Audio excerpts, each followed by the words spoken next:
Who is the most disturbing female serial killer of the 19th century, and what made her methods so chillingly effective? Today, we're diving into one of the darkest corners of criminal history to uncover the story of a woman whose disturbing practices left a trail of death and misery. Known for her twisted approach to alternative medicine, she manipulated, tortured, and ultimately killed her patients under the guise of healing. But what drove her to commit such horrific acts, and why did so many fall victim to her dangerous beliefs? Stick with us as we explore the chilling tale of the most notorious female serial killer of the 19th century. Before we dive into this shocking story, make sure to hit that subscribe to our YouTube channel, Court Capture, and turn on notifications so you never miss an update on our deep dives into history's darkest figures. Introduction to alternative medicine. The 19th century was a time of profound change in medicine, yet it was also an era where medical knowledge was still in its infancy. Many substances that are now known to be extremely dangerous are commonly used in medical treatments. Heroin, for example, was marketed as a cure for coughs and as a safer alternative to morphine, despite its addictive properties. Cocaine was widely used as an anesthetic and was even included in over-the-counter remedies, with no understanding of its potential for addiction or harm. Strychnine, a potent poison, was sometimes prescribed for ailments ranging from digestive issues to neurological disorders. These practices reflect the limited understanding of human biology and the absence of modern medical research. Doctors often relied on trial and error, experimenting with substances whose risks were not yet known. The lack of regulations and scientific rigor meant that many patients unknowingly subjected themselves to treatments that were both harmful and ineffective. It wasn't until the 20th century, with advancements in pharmacology, medical ethics, and research methodologies, that safer, more effective treatments began to replace these dangerous practices. The history of 19th century medicine highlights both the progress and peril of a time when science was still learning to catch up with the complexities of human health.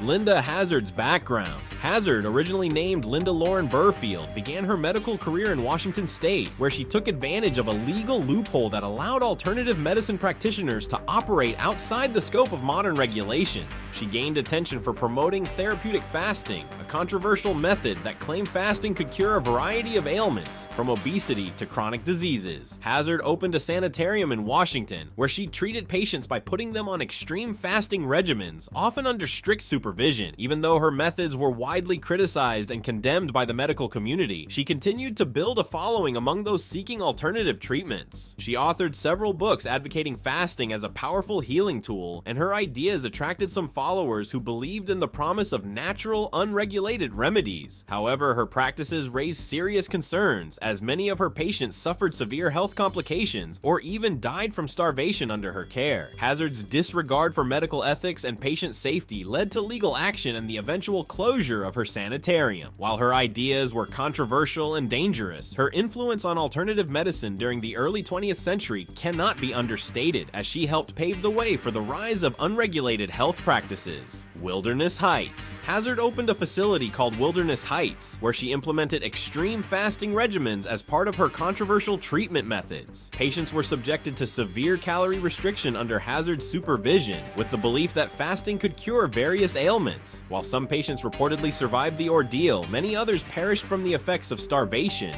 malnutrition, and the toll on their bodies. Hazard, however, consistently deflected responsibility for these deaths, often attributing them to other illnesses or unforeseen causes, refusing to acknowledge the role of her fasting treatments in their decline.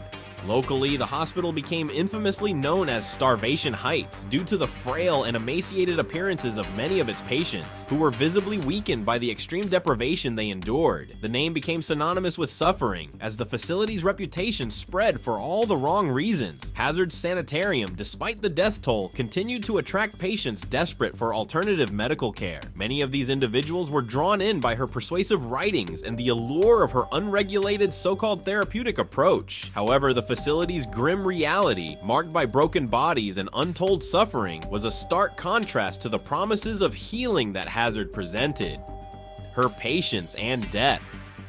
One of Linda Burfield Hazard's most infamous cases was that of Gertrude Young, who died after enduring a 40-day fast at Wilderness Heights. Despite the warnings from Young's regular doctor, who cautioned against the extreme regimen, Hazard insisted on proceeding with her treatment. Tragically, Young's death only highlighted the dangers of Hazard's practices, yet Hazard remained undeterred and continued her work, undaunted by the growing evidence of harm. Another of Hazard's victims, Earl Edward Erdman, kept a detailed diary of his suffering during his time at the hospital. His writings painted a haunting picture of the physical and emotional toll that Hazard's fasting methods inflicted on her patients. Despite Erdman's death, Hazard persisted in her unregulated treatments, dismissing any connection between her methods and the patient's fatalities. Hazard also manipulated wealthy individuals, including the Williamson sisters, who were drawn into her fasting regime. Before their deaths, she coerced them into signing over control of their estates, taking advantage of their vulnerability. The sisters' tragic end, like many others at Wilderness Heights, served as a grim reminder of Hazard's unscrupulous practices, using her patients as tools for financial gain while their health deteriorated under her care.